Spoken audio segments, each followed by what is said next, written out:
Hey guys, welcome back to our YouTube channel Login 8. Today in this video, I am going to show you how to log in BMO Spend Dynamic account on PC. BMO Spend Dynamic is new online card program management and spending tool. To log in BMO Spend Dynamic account, first open any web browser available on your PC. I am using Google Chrome. Now go to your search bar and type www.bmospenddynamic.com, then press on enter.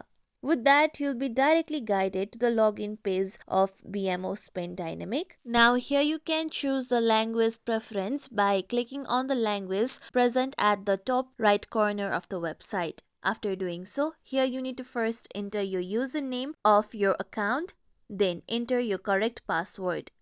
If you have forgotten your password or cannot remember it, then you can click on Forgotten Your Password. With that, after entering your username and password, click on the option of Login. If you have added an extra layer of security on your account, then you need to enter your verification code so that you can gain further access to your account. After entering your verification code, you'll be able to log in BMO Spend Dynamic account on PC. This is how we can log in BMO Spend Dynamic account on PC. This is it for tutorial everyone. Hope this tutorial was helpful to you all. If you like today's tutorial, make sure you like, share, subscribe to our YouTube channel for more tutorials like this. Thank you for watching.